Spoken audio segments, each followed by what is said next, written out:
एक खोजी सन्यासी की यात्रा। श्री रामकृष्ण परमहंस के निधन के बाद स्वामी विवेकानंद ने कई वर्ष कठिन साधना और भारत भ्रमण में बिताए। इस दौरान उन्होंने भारत की गरीबी और अज्ञानता को करीब से देखा, जिससे उनका हृदय द्रवित हो उठा। उन्हें महसूस हुआ कि उनका मिशन केवल व्यक्तिगत मुक्ति नहीं, बल्कि मानवता की सेवा और भारत का पुनरुत्थान है। कन्याकुमारी के शिला पर ध्यान करते हुए उन्होंने एक साहसिक निर्णय लिया। वे पश्चिम अमेरिका जाएंगे ताकि वहां भारतीय आध्यात्म का खजाना बांट सकें और बदले में अपने देश के गरीबों के उत्थान के लिए मदद जुटा सकें। अपने गुरु के आशीर्वाद और दैवीय संकेत के बाद 31 मई 1893 को वे मुंबई से अमेरिका के लिए रवाना हुए। अमेरिका आगमन और संघर्ष। जब वे शिकागो पहुंचे तो उन्हें पता चला कि बिना किसी संस्था के प्रमाण पत्र क्रेडेंशियल्स के वे धर्म संसद में शामिल नहीं हो सकते। उनके पास न पर्याप्त पैसा था, न रहने का ठिकाना। उन्होंने कड़ाके की ठंड में एक खाली मालगाड़ी के डिब्बे में रात बिताई और सन्यासी की तरह घर घर जाकर मदद मांगी, जहां उन्हें अपमान भी सहना पड़ा। अंततः हार्वर्ड के प्रोफेसर J.H. राइट ने उनकी प्रतिभा पहचानकर कहा, स्वामी जी, आपसे प्रमाण पत्र मांगना सूरज से उसके चमकने का अधिकार पूछने जैसा है। उनकी मदद से विवेकानंद को धर्म संसद में प्रतिनिधि के रूप में जगह मिली। विश्व धर्म संसद का ऐतिहासिक मंच 11 सितंबर 1893 को शिकागो के आर्ट इंस्टीट्यूट में दुनिया के सभी प्रमुख धर्मों के प्रतिनिधि जुटे थे।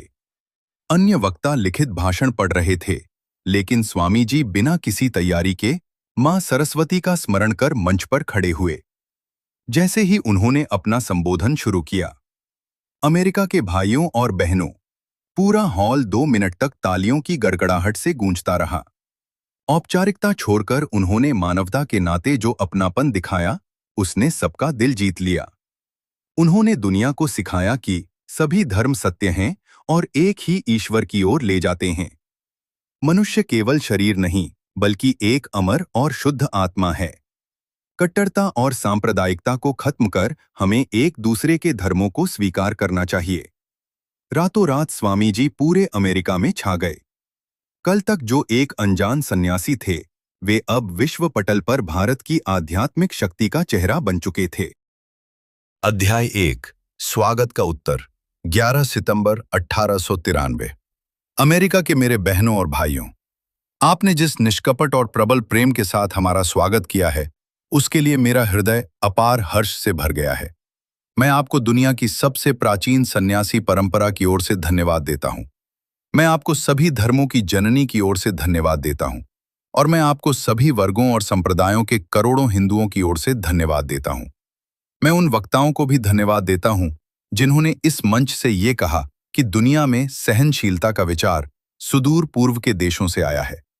मुझे गर्व है कि मैं एक ऐसे धर्म से हूं जिसने दुनिया को सहनशीलता और सार्वभौमिक स्वीकृति दोनों का पाठ पढ़ाया है। हम न केवल सभी धर्मों के प्रति सहनशील हैं, बल्कि हम सभी धर्मों को सत्य मानते हैं। मुझे एक ऐसे देश से होने पर गर्व है जिसने इस पृथ्वी की सभी जातियों और धर्मों के पीड़ितों और शरणार्थियों को शरण दी है।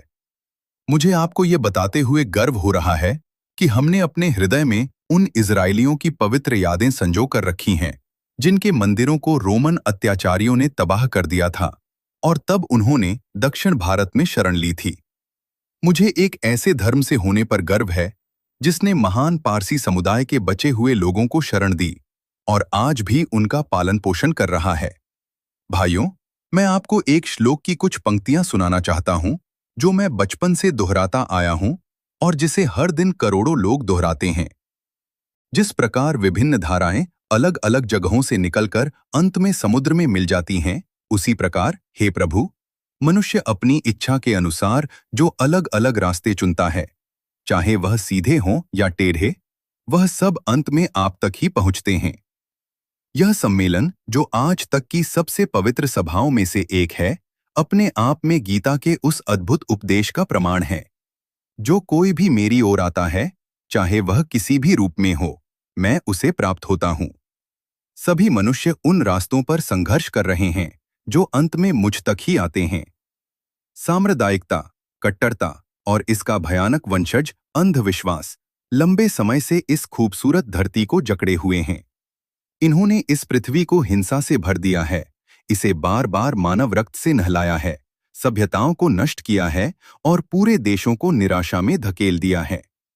अगर ये भयानक दानव न होते तो आज मानव समाज वर्तमान स्थिति से कहीं अधिक उन्नति कर चुका होता। लेकिन अब उनका समय पूरा हो चुका है।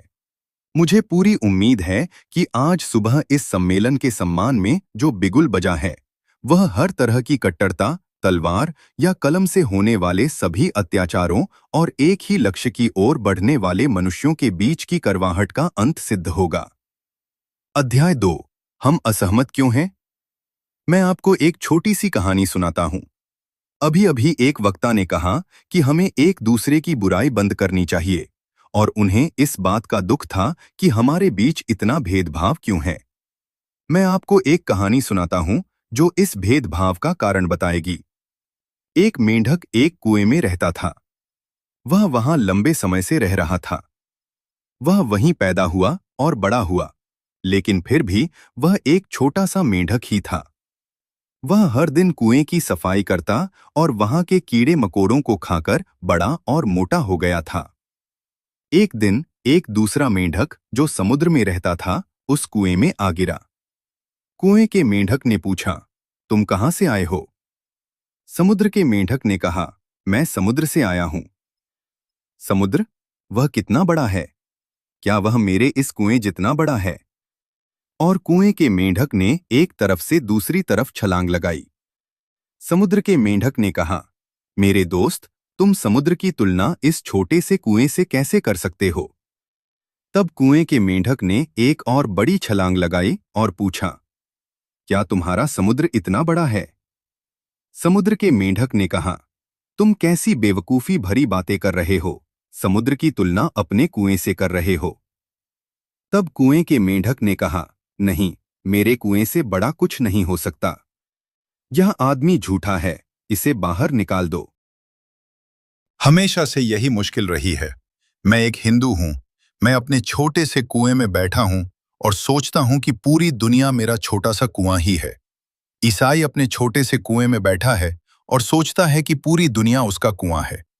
मुसलमान अपने छोटे से कुएं में बैठा है और वही उसकी दुनिया है। मैं अमेरिका के लोगों का धन्यवाद करता हूं जो आप हमारी इस छोटी सी दुनिया की दीवारों को तोड़ने का महान प्रयास कर रहे हैं। मुझे उम्मीद है कि भविष्य में ईश्वर आपको आपके इस मकसद में कामयाब करेगा।